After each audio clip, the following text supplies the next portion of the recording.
Yeah, Gonna share this post. Yeah, yeah. Yeah, yeah, yeah. Yeah, yeah, yeah. All right, y'all. 12:30 Colorado time. No, it's a little after that. You know, we get here when we get here.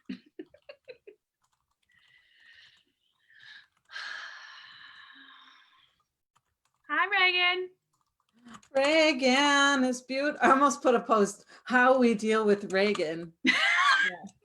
Don't do that. It's her birthday. Reagan, it's your birthday. Reagan's Happy birthday, birthday. Reagan. Reagan is a girl and she's on fire. She's on top of the world. I almost put a I was the hottest girl say, oh, oh, she's got both feet on the ground. Okay, so I'm keeping the Building Bridges video up for questions, right? You can do that, or I have it on my phone today too. Look at you being all prepared. Trying to be, y'all.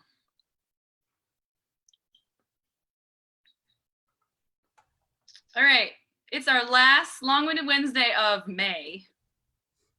How is it going to be June? How is it going to be June? And our May theme has been coping skills. I had to figure out how we ordered it. Coping skills for DEI stress. Yes. What is DEI? Clarification C. Ooh, look at you using that. Diversity, equity, inclusion. DEI. Yes. It's we pretty say much that a lot, and we don't clarify that. Thanks for no, that. we don't. And it's such a buzzword. And I really do hate buzzwords. Like the authentic part of me and the part of me that always wants to be unique hates it because like it's not original at all. But what are you going to do? It's a word that people associate with. Some people say D&I, diversity and inclusion. Some people still just say diversity. Yes. Not the whole picture. Mm-hmm. And a lot of people hear DEI and they're like, oh, you're talking about race. No, that is not all we're talking about. Today happens to be the focus of what we're talking about. But in general, DEI encaptures all different types of identities, especially those that are involved in systemic oppression. So we're talking ability levels, gender, sexual orientation, citizenship status, age, race, all the things. So with that intro, our topic of today is racial battle fatigue and how we cope with that. It's a major stressor in terms of being trainers of DEI, but also being people who have races in this world. I identify as a Latina, mestiza, Chicana, Mexican American, all these different ways, person of color, woman of color, and that includes its whole array of experiences. Maren, what about you? I identify as a white person, a white folk. Specifically though, I like it when you say whitey white. Whitey white, a whitey white person. You're like, I'm a whitey white. I'm doing that whitey white thing right now. I'm a white people. My flavor of whiteness is stemmed from the Midwest, specifically Minnesota. So Minnesota nice, passive aggression, avoid conflict at all costs. That is what I was bred into.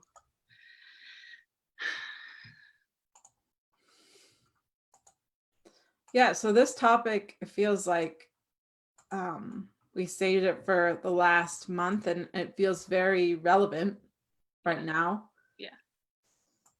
Racial battle fatigue, there's a lot of different ways to define it.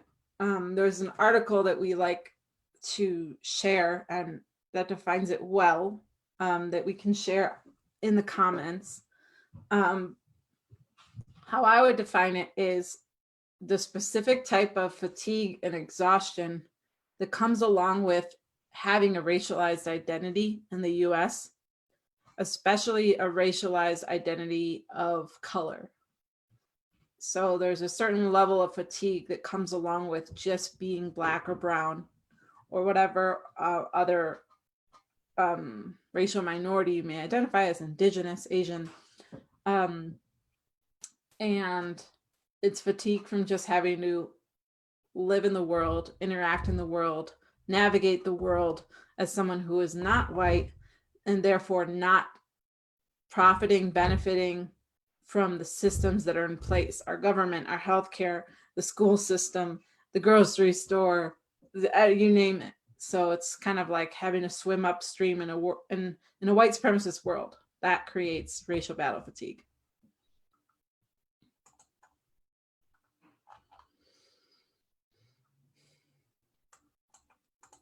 Maren, I know you said you identify as white, so it's kind of an interesting topic to navigate, both you and I.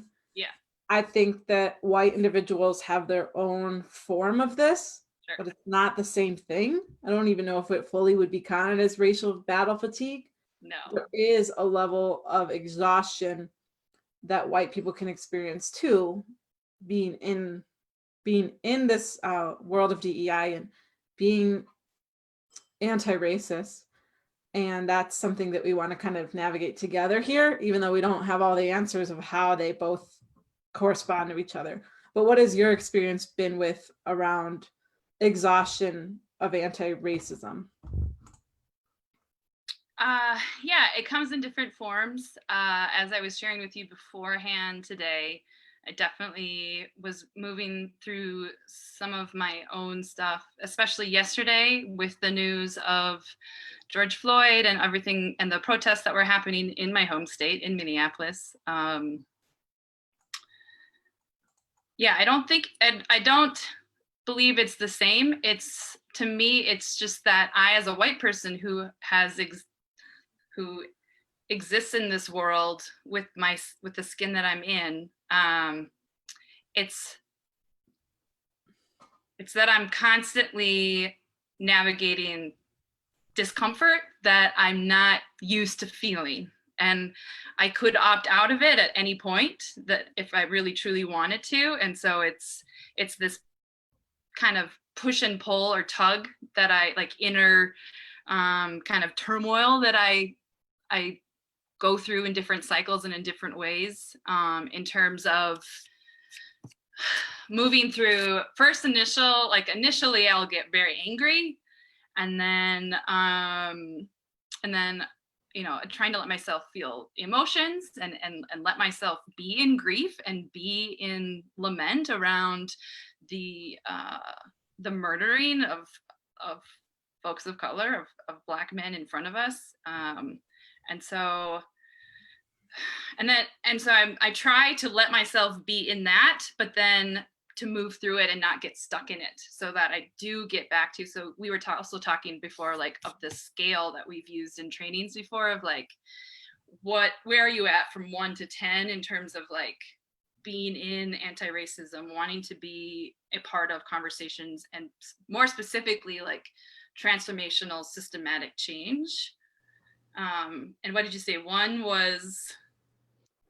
Yeah, so the scale, I told you the unedited version of the scale. I'm trying to think of how to word it in the public, to the masses. 1 would be, I feel so ready to engage in anti-racism, liberation, or advocacy. I feel like excited. I feel passion. I feel ready to go, and like I could do a marathon of this. A lot of newbies, maybe, at that 1 mark. Yeah. And then 10 is, fuck this. Okay, I didn't edit it. I don't know what to do. The world is a terrible place. Why even do anything? There's a lot of apathy, exhaustion, depression, everything associated with that. It's kind of like a no more. And so I was telling you that I felt like a 10 last night.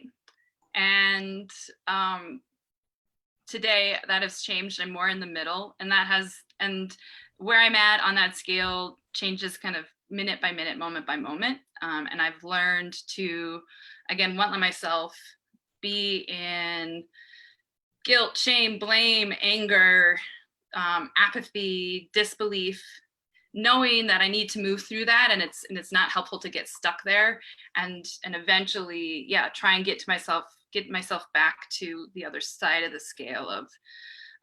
But I am a white person who's committed to anti-racism. I'm very strong in my why of being in this, and I, Black folks of color, Indigenous folk, like, they can't wait for me to, like, there's a sense of urgency that I think can be useful for me to like get back in it, in terms of, okay, so what am I going to do now? And that can look like different ways, but it's changed over time, of like the melting of it all, of like, I can't do it, I don't want to do it, versus, okay, no, I'm going to move through this, back to what's my purpose, what's my why, where am I here, why am I here? I've got a bigger plan to get back into, to plug back into. Yeah. And it's like, I think that what a lot of people don't realize, especially if you're not quote unquote in the work of DEI, diversity, equity, inclusion, or if I don't know, just most people navigating the world, is that there's a lot of physical symptoms and ailments associated and directly correlating to racial battle fatigue. And that was a huge aha for me, as we've learned about this in Building Bridges. And the article that I mentioned, it talks about some, like, the fact that a lot of people of color can start to develop stomach problems, or anxiety, depression, heightened disease, pretty much. And so when I think about that, it makes me think of the times in my life when I have felt extreme anger, probably in the 9 range, because usually I get to a point of like rage before I just stop caring at all. And in those moments, I have felt physical pain. Like, a lot of times it's an apple, it feels like an apple in my stomach of anger. And I don't really know what to do about that, how to navigate it, how to get rid of it. So that's one thing that I did want to share on this live, is it's something that I've learned how to start doing and liberating myself as a person of color, is bringing attention to that anger, bringing attention to my body in all of this, and really focusing on meditating, movement, sending love to that area of my body, so that apple of anger can move through me. It doesn't have to sit there. The more it sits there, the more prone I am to getting stomach ache or any kind of physical disease.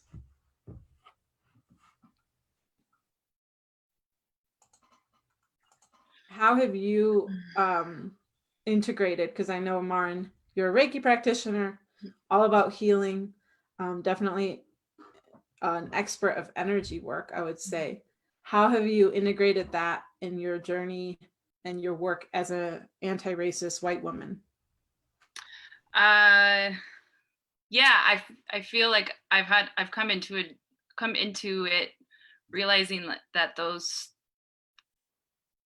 that goes together, that I won over my journey in time of learning that I'm a racialized being, that I am a white person in this world. I went through a lot of trainings and a lot of years of just really like being able to intellectualize it and build my capacity of knowledge and historical context. And that's great to a certain point. But we've seen it in our trainings too, right? Where white folks tend to get stuck in that intellectualizing of it and don't let themselves go deeper or further to really, feel it and notice that we've been conditioned to be disconnected in lots of different ways. We've been purposefully segregated by policies and procedures that we live in, but also I've learned that in order for me to stay engaged in this work, much like what you just said, right? Like there's this apple of anger, or there's this overwhelmingly sense of despair, or sadness. And I believe, me as a white person, I need to allow myself to feel that and go there. But I've also gotten better at, kind of started explaining that, of just, I've gotten better at moving through it faster so that I don't stay so debilitated as long in order to get back into it. And to me, I've just like a newer understanding that our bodies have been politicized, and our bodies are full of energy, and our bodies hold trauma and hold, like we've seen how animals like will shake to release, and our bodies will do the same thing. And so for me, I've seen energy work, energy reading, Reiki practitioner work, dancing, like there's different ways that we can help our bodies process in order to heal, in order to, one, for white folks also, build our capacity to be uncomfortable so that we're not folks who call the police on a Black man in the middle of Central Park because we're uncomfortable. We've done our work enough that we can understand, okay, maybe I'm feeling uncomfortable, I'm feeling unsafe, but why is that? And is that actually true right now? And how is that actually old stuff that I haven't dealt with, or maybe now I have dealt with, and so I can actually see what's going on here, versus play out a racial pattern that possibly could put someone else's life on the line. Yeah. You just said a lot there. I just said a ton there, sorry. I was like, I had to, oh, okay, this one a different way. Yep. Yeah. I feel like that's part of it. Acknowledging. So what was the woman's name who called the police on a Black man? Do you know? I think Amy. So Amy, Karen, Sharon, when they're in the situation of, oh, I see a Black man or a Black family or a brown family around my arena and they look suspicious, criminal, all these things. There's the first layer, which is the physical discomfort that's happening. Yeah. But physical discomfort a lot of times will just make you cross the street to walk on the other side. Walk away, not do something that extreme. Yeah. As calling the law force, calling an authoritative force that would take action on a human being. Yeah. So to me, it's like, it has to do with the discomfort, but also the internalization of systems that we talk about all the time at Building Bridges. Yep. And this woman has internalized that the system is set up for her and not for others, whether or not she's consciously aware of that. And in doing so, like, she can act on a system solely because she's just uncomfortable and solely because of stereotypes she has in her head. Yeah. And I think about that when it comes to you and I, like, I think we like to isolate these situations like, oh, I would never be Amy. I would never be this person. Let's all shame this white person. I see a lot of people want to shame and throw a white person under the bus. And I think people think it makes them look more woke, or it makes them seem like the better one because they have someone to compare to, that they're not part of the KKK or they're not being stupid. And that's not necessarily helpful. Like, you and I are not that specific situation, but I believe as DEI trainers, we're learning how to navigate the murky waters of being honest with ourselves of what's really going on and what's performative, yeah, what's not. I think that's what I was trying to say. I took a long time. No, you got there. Yeah. Jenny, I do that all the time. You know, I go here and there and that way. So it felt like a roller coaster. It was like, where am I going and when is this going to end? I hope that made sense. I'm right with you. Yeah, definitely.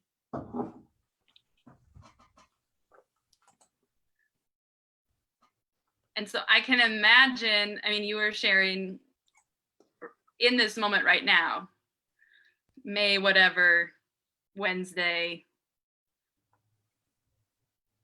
with your racial identity, how are you feeling or sensing racial battle fatigue?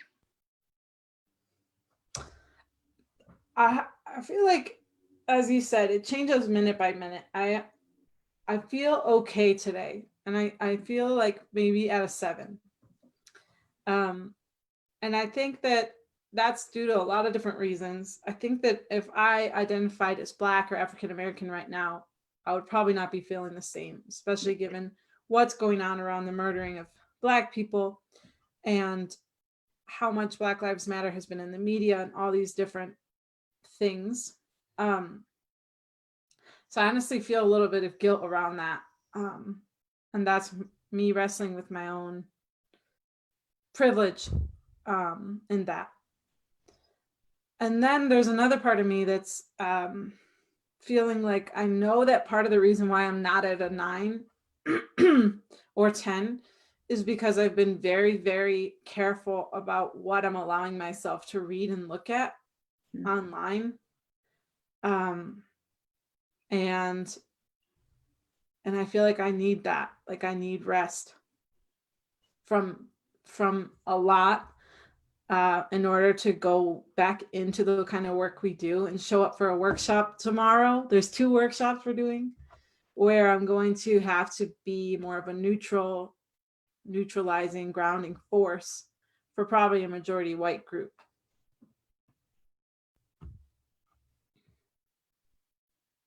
Yeah.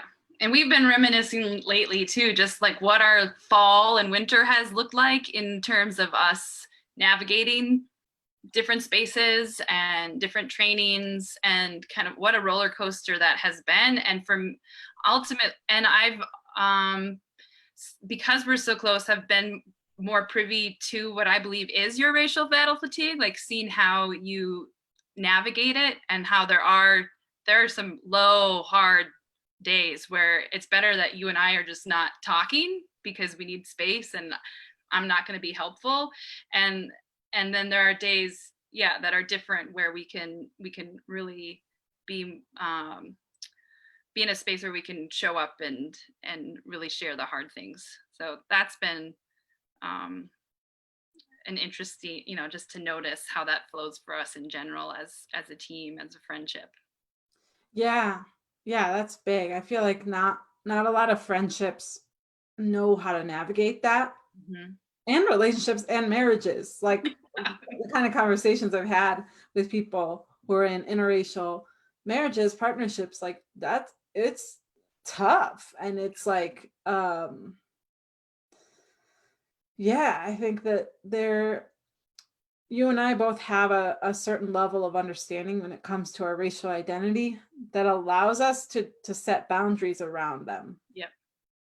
Other people, or maybe if you're watching and you don't have as much of an understanding of your racial identity, it's harder to set boundaries around an identity that you don't fully understand. Like I can't really set a boundary around being a program manager at Building Bridges if I don't know what that job description is, or like what it all entails. So I think that's been part of it. But I think that, again, the idea of rest for people of color is so important, and I'm hesitant to bring it up in multiracial settings, like I told you, because it's not time for white people to rest. No, that's yeah. It's like trying to get to that point. I don't know if I made it or not, but that is the case. Is like there's no time for me to be over here sad and angry. Like I need to be there and feel that in order to go. What am I gonna do? Yeah, and like it's time, don't get it twisted, it's time for white people to learn how to take care of themselves. Yeah. Time for white people to become embodied. It's time for white people to learn how to heal themselves and the trauma of their ancestors and what they inflicted upon other people. Yeah. But it's not time for you all to rest like that. It's our time to rest. It's our time for you to act like a freaking explorer, cut down the weeds of spaces so that Black and brown people can have moments of peace and moments of safety and security, where there's 25 Karens circling us with their bodies, protecting us from what is a daily oppression of just existing. And I think that that's like what's so important about this whole conversation around fatigue. Like, we got to understand that coexisting relationship better. Yeah. And I think sometimes white people join the fight, the anti-racist fight, being like, come on, okay, where are we going next? Where do we got to storm? Like, what do we got to do? Who do we got to say? What do we got to read? And people are like, shut up. I just need peace and quiet. Like, I need you to just chill and gather your people and go organize. You're good at that. Let me just fucking chill and just send some protection people around me or something.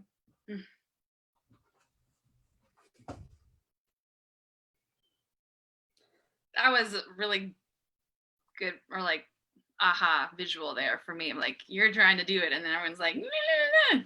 And when white folks, literally, you just go online, there's a plethora of resources, or reach out to me. I have a long document. There's so many ways for you to engage in this work. And like, as you said, I feel like a lot of folks want to just jump into action before they truly, again, going back to that idea of like, they don't know who they are truly yet. Like, what does it mean to be politicized in this body? What does it mean to be in a white body? What have I actually like investigated within me and how this shows up in me? Because it does show up in you, and have you given yourself, the space or time, or found places to be able to really come to grips with it. And I think that's what you and I are finding out more and more too, working through Building Bridges, is the real need and necessity of affinity spaces, and where white folks go take care of their stuff, and folks of color really can have some of that time to themselves. Yeah.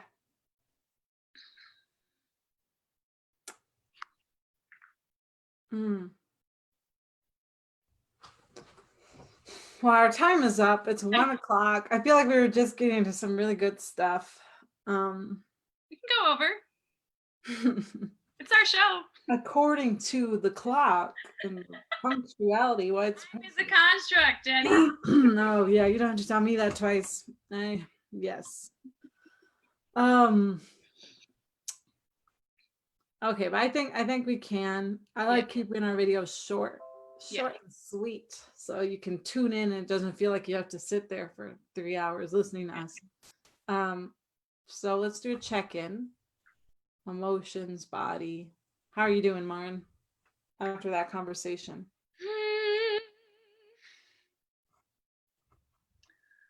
I am hot, but I also closed the windows to talk to you. But yeah, I mean, no matter what, there's always an element of, I want to get it right. I want to say the right things. I want to bring people in. Yeah, I'm